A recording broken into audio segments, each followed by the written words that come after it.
Hey guys, welcome back to my YouTube channel, and in this video I'm going to be telling you exactly how you can be a good public speaker. There are many problems when it comes to public speaking. For example, you may be someone who is very shy to get on stage and speak in front of so many people. Or you may get on stage, but you may look at all of the faces in front of you and feel like you're going completely blank. You may just probably, not be able to remember all of the points that you have to convey to everyone in front of you, or you may stammer and use words like in between your sentences. Sometimes you may be able to say everything that you have to say, but you're just too low and timid. You don't appear to be confident, or you stand in a stiff manner. Your body language does not convey the conviction that you have in what you're saying. So we are going to talk about some practical steps that can help you overcome each and every one of these problems. The first problem is being too shy to get on stage. So I feel the best way to handle it is to start with yourself and start small. First, practice by yourself by speaking out aloud in your room, in front of a mirror, and also record yourself so you can see your body language and how you're communicating.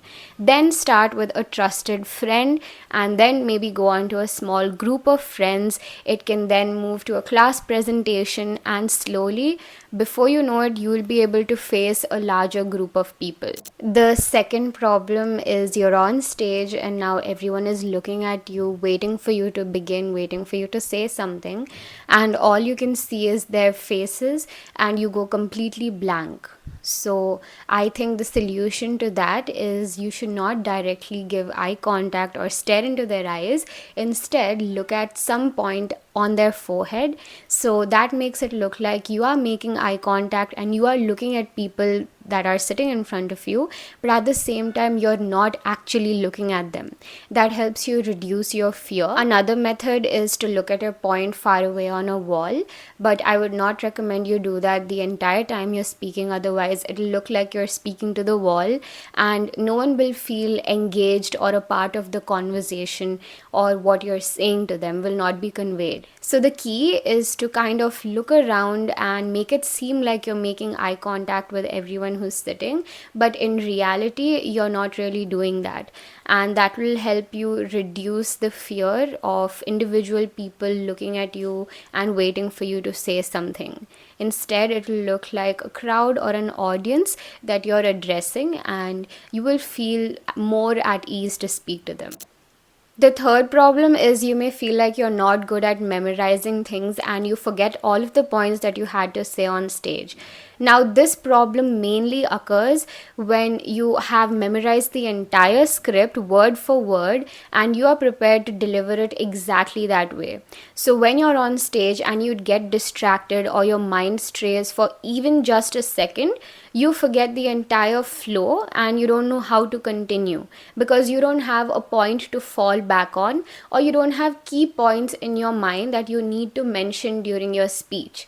So the best way to do this is to remember key points and not the entire script. When you're practicing alone in your room and you give yourself a topic to speak about, instead of writing down the whole script of how you would speak, write down 3 key points that you must mention in your speech, and then when speaking out aloud, say your own words, but try and include the 3 points and see how well you're able to remember them. Another problem is that you may use words like a lot in your sentences because you're not sure of the next word to say.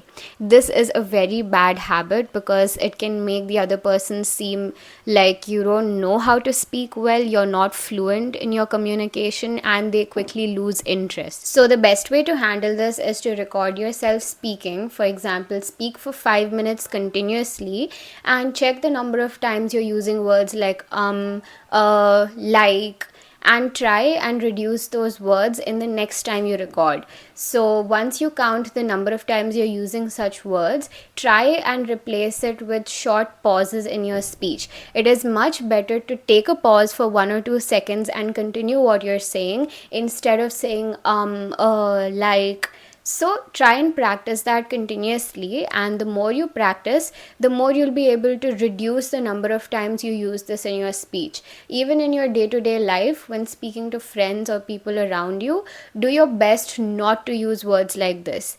And it's all about making it a habit. Once you make it a habit, you will stop using words like this as fillers in between your sentences. Now, you may be able to say everything that you have to say on stage, but your voice may be just too low, or you may be a timid person by nature, so you don't speak very loudly, or there's no intonation in your speech. It's all like you're just saying one straight sentence in one go.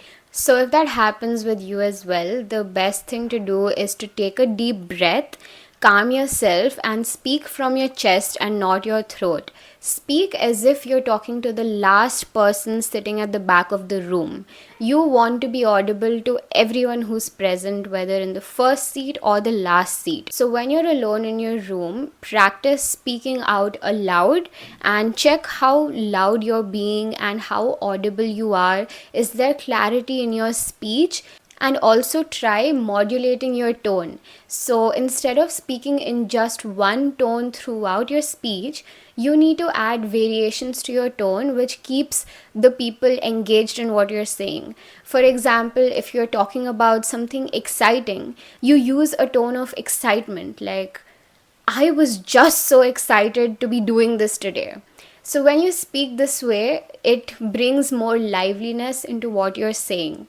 So what you can do is take English textbooks or storybooks and read them out aloud with the right intonation. When the characters are speaking, speak like they would and try and modulate your tone. And also try and speak like you're narrating the story to a huge crowd sitting in front of you. So you'd want all of them not just to hear what you're saying, but also to listen to what you're saying and be engaged in it. Another part of public speaking is not just what you're saying out of your mouth, but also how your body language is. This is something I learned when I was doing debates in school, where my mentor told me not to stand stiff, not to stand just in one place and say what I have to say, but use my body language the right way. So she instructed me that on stage, you can walk from one point to another to make it seem like it's a conversational style of talking. So I'm not saying go from one end of the stage to the other, but just like a small walk in between when talking and using hand gestures when needed. So using hand gestures also makes it feel very warm and conversational, and it also shows through your body language that you believe in what you're saying and you're confident about what you're saying. Some other points that really helped me were: one, I always remember the opening line that I'm starting with. So before I go on stage, I do rehearse what I have to say one more time, but I remember the first sentence I have to say when I get on stage. So when I remember the first sentence and I say it, automatically the flow of the sentences comes to me and the points that I had remembered comes to me. So one thing that can help you is remembering the first sentence of your speech. Another great point, now this depends on the context of what you're saying in your speech, but some things that make it more engaging are having a great opening line that piques the interest of those listening to you. You can include quotes from famous people, or include facts and figures, include jokes that make it funny and more lively, and you can add rhetorical questions which make the people feel like they are a part of your speech. Talking about the closing line, there are various ways you can close your speech: by something thought-provoking if you're talking about something serious, or end it on a funny note, or end it with a question. This makes it feel like your speech was really impactful till the very end.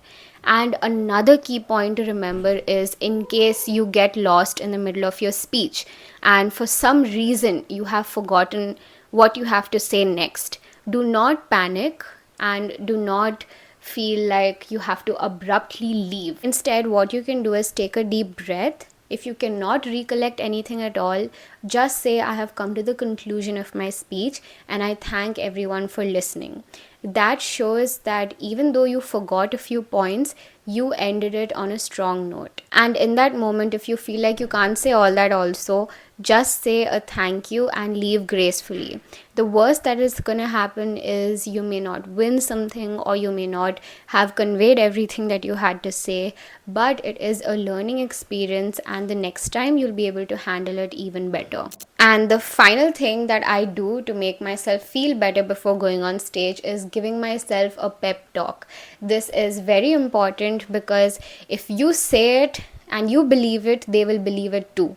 So when you tell yourself, I can do it, I am going to convey everything that I have to really well, when you go on stage, you will feel less nervous and you'll actually feel confident in yourself.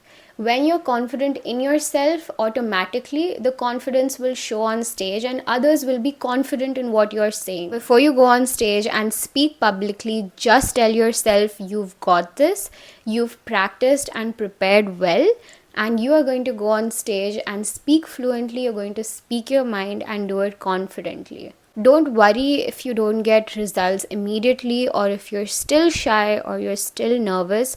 It's all a learning process. Just keep putting yourself out there.